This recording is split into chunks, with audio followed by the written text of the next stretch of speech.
o indicativo da sociedade, para que o poder público elabore isso, né? Seminários, processos de troca, processos formativos para que as pessoas, de fato, possam participar com conhecimento de todos os processos. Então, a gente pretende fazer isso, sim. Esse governo é sensível para fazer isso, mas este ano em especial a gente teve um conjunto de atividades, inclusive de conferências, vários que estão aqui presentes acompanham as conferências, né, municipais, e a gente tem várias conferências acontecendo esse ano. Isso demanda preparação da própria sociedade, que discute as suas pautas para levar nessas conferências e tudo. A gente não conseguiria, neste ano, fazer esse trabalho formativo, mas, de fato, ele tem que acontecer e vai acontecer. Com relação ao sistema de informação, também, nós vamos considerar, acho que é importante isso, se não ficou claro, o tempo de atualização das informações, das revisões, isso tem que ficar claro. É importante que isso fique claro. Se não está bem colocado, a gente vai retomar. Eu vou pedir, então, agora, vou passar a fala para o Cazu primeiro, e depois para o Fernando. Eu queria comentar, boa noite a todos, em primeiro lugar. Gostaria de comentar a primeira fala do Adalberto, sobre o estabelecimento de prazos, né, para a regulamentação dos instrumentos, como, por exemplo, o Instituto do Abandono, a cota de solidariedade. Apesar de estar em avaliação e análise a possibilidade da gente, né, definir algumas coisas um pouco mais detalhadamente em relação a esses instrumentos. Mas queria só fazer um comentário em relação ao parcelamento, edificação e utilização compulsório, IPTU progressivo no tempo e desapropriação, sanção, que seriam instrumentos para induzir o aproveitamento de imóveis ociosos, né, grandes terrenos vazios há muito tempo, prédios vazios, desocupados há muito tempo. Esse instrumento ele já está regulamentado em lei específica a partir do Plano Diretor de 2002, né? A gente não pode perder essa lei, essa regulamentação, apesar dessa minuta estar ampliando o alcance territorial para a identificação desses imóveis ociosos, né? Então, hoje mesmo eu estava discutindo esse assunto, a forma para a gente recepcionar essa lei, né, para não neutralizá-la, para que nós, mesmo sem a aprovação desse plano diretor ainda, nós tenhamos as condições para implementar, para notificar os proprietários desses imóveis ociosos, mesmo porque está sendo criada uma nova diretoria na Secretaria Municipal de Desenvolvimento Urbano, que é a diretoria da função social da propriedade, cuja missão básica é justamente implementar essa lei e notificar esses imóveis, os proprietários desses imóveis ociosos na cidade. Então, eu acho que hoje nós temos condições de recepcionar essa lei no próprio plano diretor e já garantir a autoaplicabilidade dela, sem precisar ter uma nova regulamentação posterior. Com relação a essas considerações sobre as zonas especiais de desenvolvimento econômico, eu acho que o secretário Fernando vai poder detalhar um pouco mais, mas eu achei importante possibilitar, considerar, né, as questões do crescimento verde também como parte do desenvolvimento econômico da cidade. Isso realmente deve ser considerado. Agora, com relação a um outro ponto, não vou comentar as sugestões mais específicas, mas eu queria comentar que achei importante a manifestação crítica, né, em relação à concessão urbanística. Eu acho que é importante porque, de fato, esse instrumento ele é controverso, ele é polêmico, e eu acho que ele tem que ser muito bem discutido mesmo. Foi colocado na minuta para que se haja mesmo esse debate, essa reflexão, né, para que possamos ter aí esse acúmulo, essa massa crítica, né, em relação a decisões sobre a permanência desse instrumento ou não na minuta. Então, achei importante essa manifestação feita aqui nessa audiência pública. Com relação ao orçamento participativo, absolutamente certo, o próprio Estatuto da Cidade institucionalizou o orçamento participativo, né?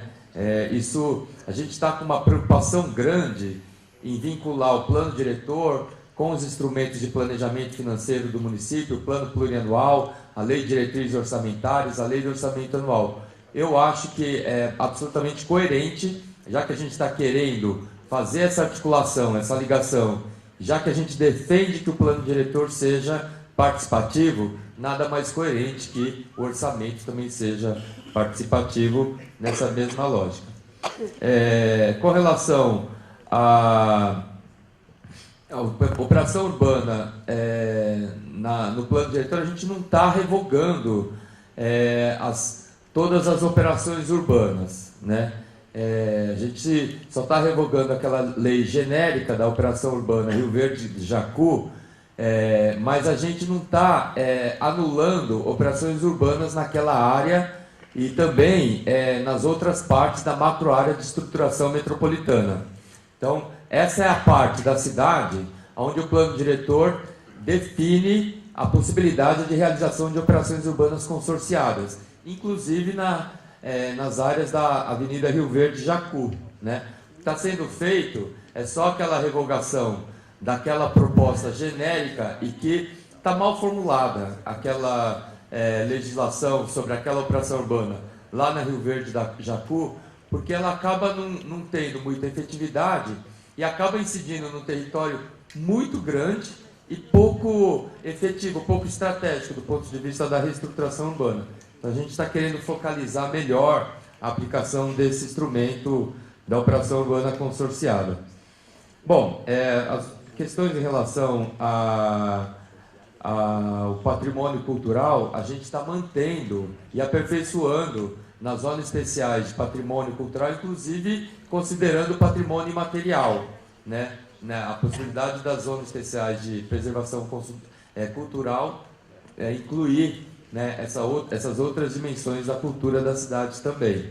E estamos dando maior efetividade, inclusive incluindo mecanismos de financiamento para implementação dessas zonas especiais de preservação cultural, possibilidades de obtenção de recursos para serem aplicados nas reformas dos patrimônios culturais, dos imóveis de interesse histórico-cultural, que é a transferência do direito de construir. A gente está deixando bem claro que o recurso que o proprietário vai aferir, né, com a transferência do direito de construir, que isso seja aplicado na reforma do imóvel de interesse histórico-cultural, porque isso em 2002 estava ambíguo, não estava claro. E a gente está possibilitando outras categorizações, né, para a preservação cultural, não só o Instituto do Tombamento, não só o instrumento da ZEPEC, a gente está incluindo planos de salvaguarda, né, projetos de intervenção urbana em áreas envoltórias dos patrimônios culturais, enfim, para que se possa ter toda uma recuperação urbana dessas áreas onde esses imóveis se implantam. Bom, não comentei todos os pontos, mas eu acho que esses são os pontos que merecem esclarecimentos na minuta para facilitar um entendimento melhor, para que a gente possa estar justamente aperfeiçoando esse processo de formação em relação a essa matéria do planejamento e gestão da cidade. Bom, uma resposta muito objetiva a uma pergunta também muito objetiva. Sim, está errado a gravação do aterro em Perus. Eu posso aqui confirmar a informação de que não haverá esse aterro em Perus. Só para complementar uma questão em relação à operação urbana, a gente está, isso começou na gestão passada, finalizando os estudos que começaram na gestão passada, justamente, das operações urbanas Moca, Vila Carioca, Rio Verde Jacu. A gente deve estar finalizando esse mês. Posso até adiantar uma conclusão dos estudos da Rio Verde Jacu, de que a operação urbana não se aplica a Rio Verde Jacu. Então, a questão da operação urbana é uma questão controversa, inclusive, né? As avaliações feitas é que não necessariamente as operações urbanas estão trazendo grandes virtudes para a cidade, né? E, em parte, por que não? Porque, a lógica da operação urbana é a gente poder antecipar recursos para investir em infraestrutura e transformar um certo território. No caso da Rio Verde de Jacu, é um território tão vulnerável que os estudos econômicos mostram que não haveria nenhum interesse do mercado de antecipar esses recursos e que a transformação lá só se dará, num primeiro momento, a partir do investimento direto do poder público.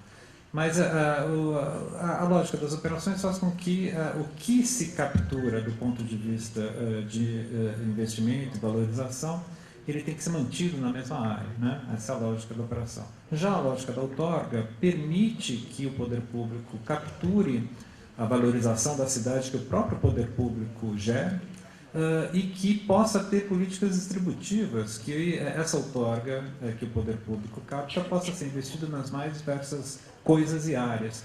Parece um instrumento mais interessante do ponto de vista da construção de uma cidade mais equilibrada, mais sustentável, que é o que todos nós aqui desejamos. Isso, fundamentalmente, fala também de qual é o foco do plano, e que só pode ser o foco o cidadão, e mais do que o cidadão, a vida do cidadão na cidade. O nosso intuito aqui é, de fato, empreender uma série de diretrizes e ações que venham a qualificar a vida de todo e qualquer um que mora aqui nessa cidade.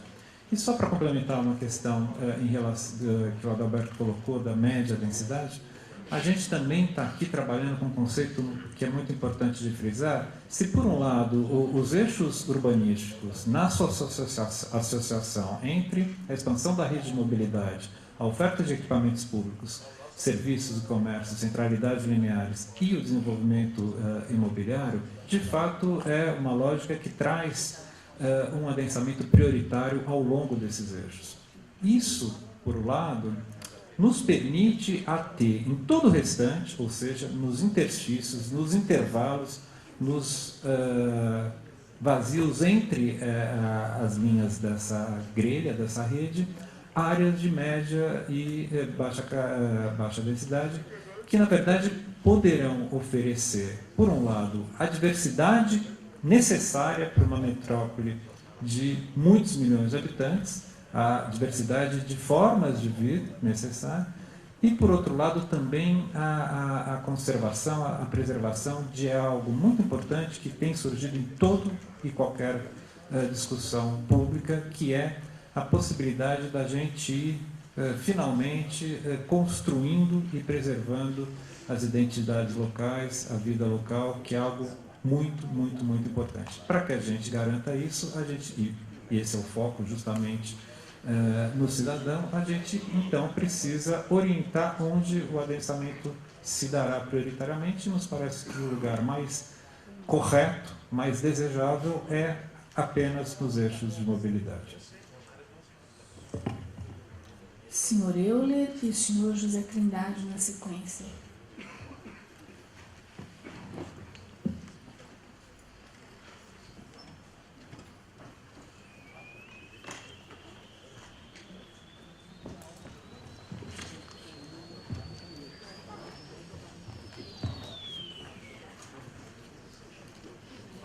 Boa noite. Eu estou trazendo uma série de sugestões ao plano, elas são para vários artigos, e muitas das coisas que foram colocadas são tratadas nessas sugestões que eu estou trazendo. Como não seria possível ler, eu vou ler só algumas ideias que nortearam a minha leitura do material. Primeiro, especificamente sobre a questão da estruturação urbana na região noroeste, eu sinto necessidade de uma expansão da macroárea de estruturação urbana ou do perímetro de incentivo ao desenvolvimento na região da Anhanguera. Me parece importante isso por várias razões. Depois, segundo os mapas 4, 5 e 9, pelo que eu pude entender, a ligação do Rodoanel em Perus ela é interrompida. não está claro isso para mim lá, mas isso teria graves prejuízos para uma imensa região, inclusive porque a Cantídio Sampaio e a Raimundo Pereira de Magalhães já viviam numa primeira fase integradas como rede de estruturação urbana.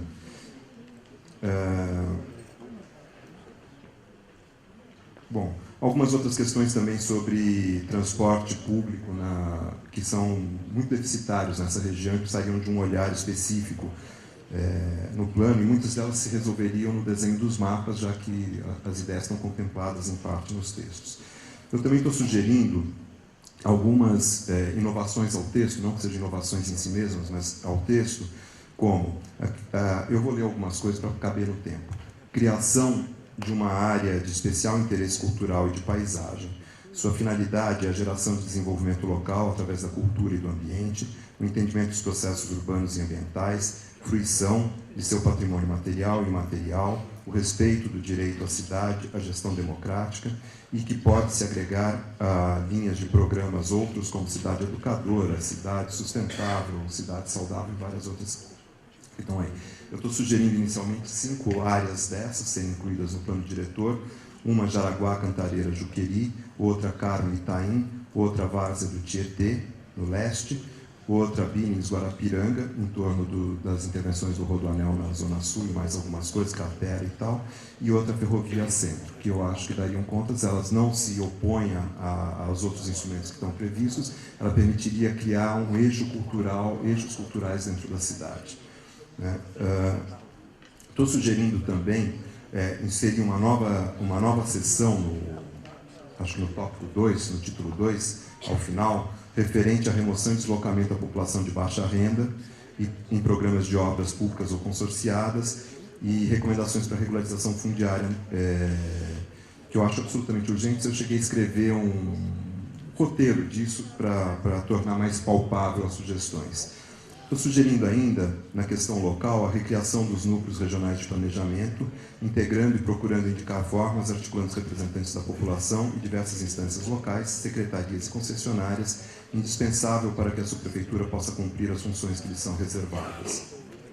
Faço, na mesma sequência, várias sugestões para a melhoria dos planos de desenvolvimento de bairro e sugiro uma nova ferramenta, também ágil e dinâmica, de estratégia de desenvolvimento e gestão local, participativa e integrada, isso no âmbito local. Bem,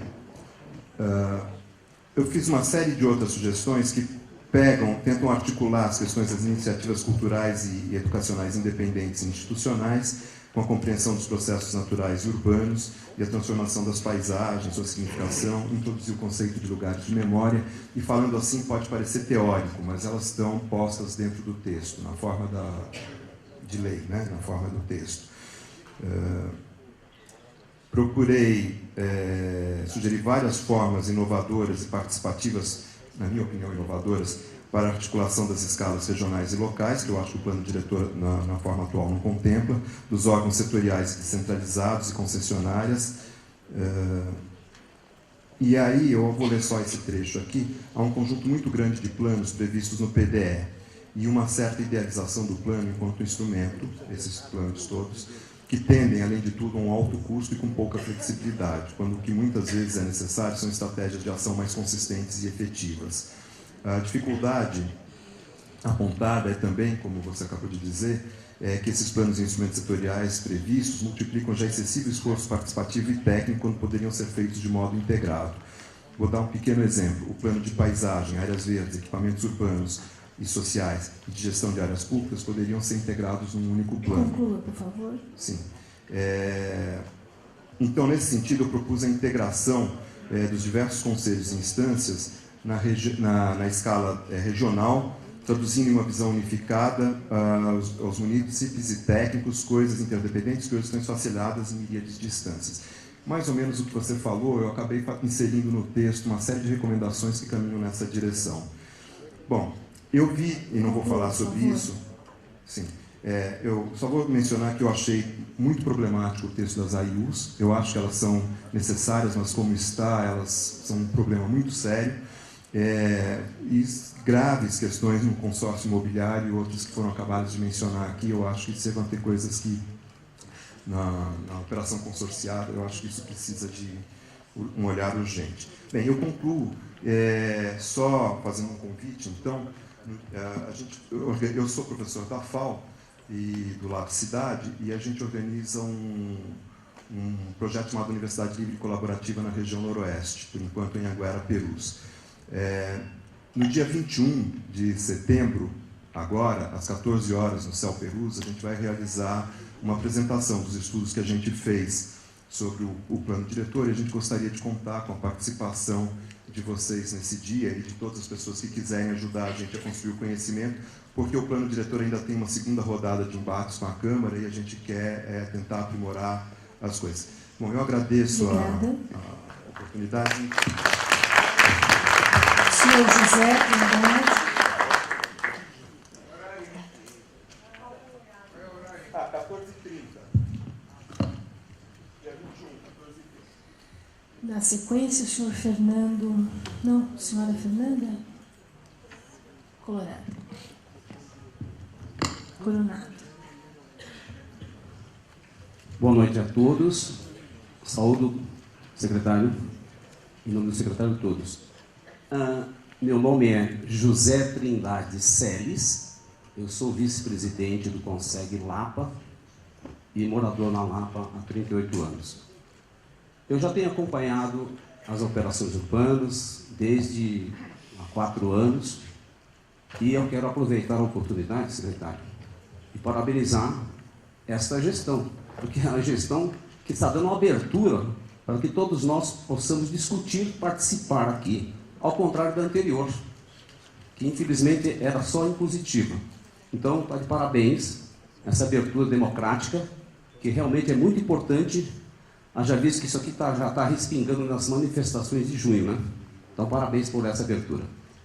Bom, com relação aqui ao plano diretor, eu venho batendo numa tecla há muito tempo e tenho visto que realmente parece que ou eu falei errado, ou eu falei mal, ou a minha comunicação está falha, ou então há ruído na comunicação.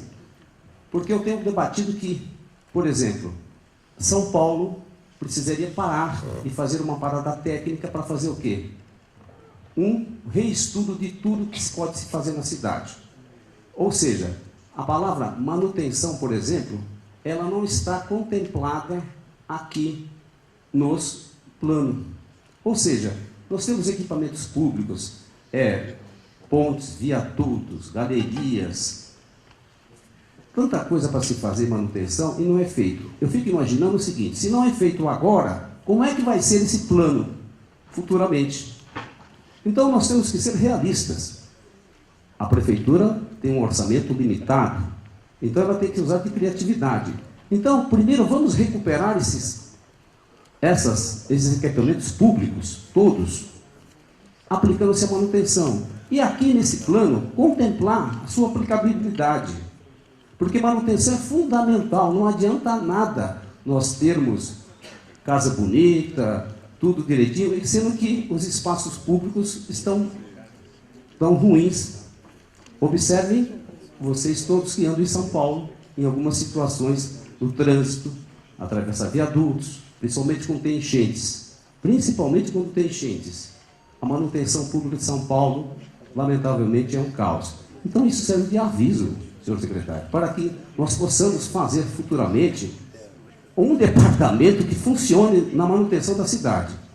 Bom, esse é uma das coisas que eu queria falar aqui. A outra questão é o seguinte, não adianta nada nós fazermos um belo de um plano, contemplar o adensamento da cidade, e se não tem segurança pública. Eu sei que não é competência da prefeitura a segurança pública, é competência estadual. Mas nós temos a Guarda Civil Metropolitana, que precisa ser melhor adequada, reequipada. Porque não adianta nada nós pensarmos em moradia se não tem a segurança, minha gente. E aqui não estou vendo, aqui no artigo 125 só fala, aqui os espaços públicos e áreas verdes. E a questão da segurança pública, em especial no entorno dos equipamentos educacionais. Mas e a cidade? Só um lado, só a educação que vai cuidar? E o resto da cidade? Então, por favor, eu gostaria que vocês colocassem esse termo da segurança pública. Ele é muito importante para todos nós. Muito obrigado. Obrigada. Senhora Fernanda. Na sequência, a senhora Solange. Boa noite a todos. Meu nome é Fernanda Coronado, eu sou do Movimento de Ouvido no Ruído. Acho que o próprio nome já leva a gente ao artigo 27 do PDE. E eu gostaria de comentar sobre os incisos 2, que diz que a poluição sonora está restrita aos recintos fechados. Então, nós gostaríamos de que fosse incluído que também aos ambientes externos, porque a poluição sonora hoje em dia está em todos os lugares, ela não vem só de máquinas e equipamentos que ficam confinados, né? E o outro ponto que eu gostaria de colocar é sobre o inciso 6º, sobre vibração. Até onde eu li, e inclusive isso está escrito no RIMA do metrô Linha 6 Laranja, não existe uma normalização para vibração no Brasil. Lá no RIMA do metrô, eles dizem que estão usando padrões internacionais, e então a gente não sabe bem o que quer dizer, etc. E outra coisa sobre vibração é que equipamentos sonoros também, hoje em dia, devido à potência deles, estão produzindo vibrações. Minha casa é uma que vibra com o som de uma boate. Então, é bem complicada essa questão. Por que a gente está batendo nessa tecla, né? Em primeiro lugar, quanto mais ruidoso um ambiente é, inclusive externo, mais a gente tem notado que a comunidade ao redor fica degradada. Porque os cidadãos começam a se sentir feridos moralmente, psicologicamente, já não conseguem mais trabalhar, e daí eles acabam se mudando. Quando eles se mudam, normalmente eles podem chegar a vender suas casas para os empreendimentos imobiliários, podem alugar seus imóveis para comércio. Muitas vezes o comércio não está preocupado com a vizinhança, né? E aí o ambiente vai se degradando. Um arquiteto comentou com a gente numa reunião do Conseg que depois que uma linha de ônibus foi para a rua dele, a rua se degradou em questão de 1 ano e meio. Né? Todo mundo foi embora, o lugar ficou muito ruidoso, ficou muito complicado de se viver. Então, a gente quer falar sobre a questão do impacto na saúde, na questão do impacto na segurança da região, porque, inclusive, quando os moradores começam a se sentir feridos pelo ruído, eles começam a confrontar pessoalmente também os produtores desse ruído, então acabam colocando sua segurança em risco, e muitas vezes os estabelecimentos não estão de acordo com a vizinhança. Nós lemos um projeto de lei de 2001 que falava sobre o RIV, Relatório de Impacto de Vizinhança. Então seria interessante também que o plano diretor talvez pudesse prever um conselho de zeladoria para os bairros, onde um novo estabelecimento pudesse se apresentar e dizer quem ele é, a que ele veio e se ele vai colaborar com o nosso bairro, já que a gente está falando tanto de comunidade, de poucas ruas, e de preservar a vida de quem já está no lugar e ter uma cidade mais saudável, tanto na questão acústica, na questão ambiental e também uma coisa que pode parecer que não tem nada a ver, mas que acho que tem muito é a questão do verde na cidade. Ela também promove um isolamento acústico natural que faz bem para o nosso pulmão, para a atmosfera e também filtra a questão da poluição sonora das grandes vias. Então, a gente tem que pensar bastante na implementação do verde na cidade, tá bom? Muito obrigada, gente. Boa noite. Senhora Solange, na sequência, senhor Antônio Fernandes. Boa noite, eu sou Solange Sanches, trabalho na Prefeitura e hoje estou aqui representando o subprefeito do Butantã, que não pôde vir porque está numa audiência pública na Câmara, tratando da ciclovia do Butantã. Então, primeiramente, eu queria parabenizar pelo trabalho de uma equipe altamente qualificada e pelo esforço em promover esse processo participativo, que é bastante complexo, e tem apresentado resultados bastante positivos, mas que pode sempre avançar mais.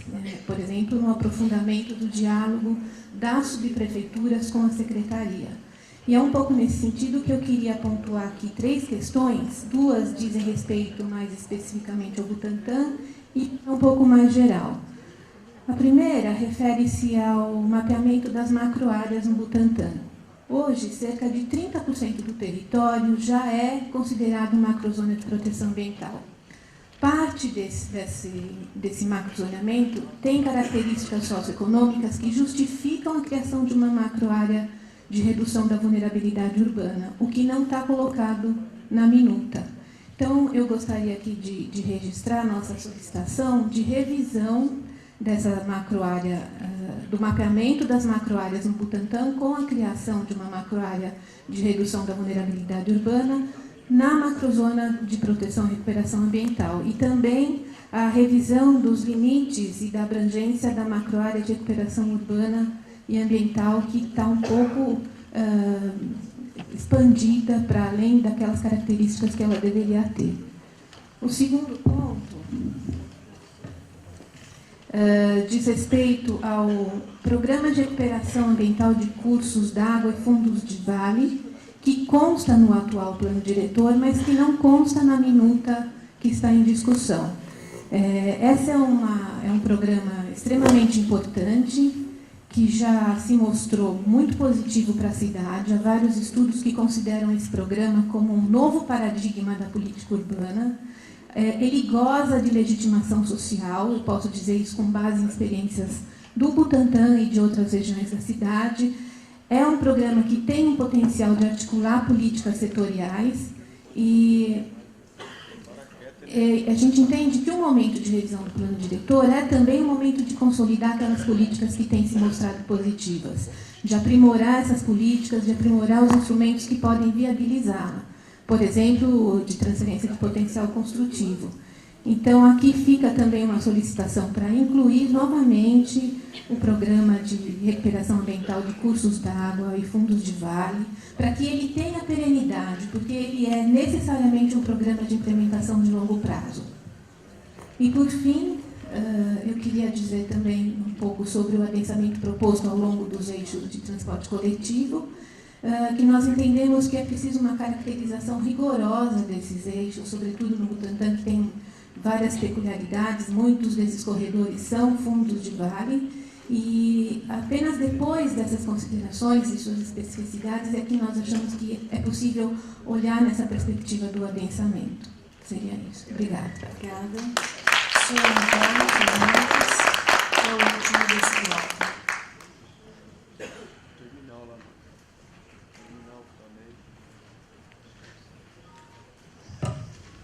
Boa noite a todos. Eu sou representante, no caso, que é ativista do movimento SOS Parque Augusta. Gostaria de, inicialmente,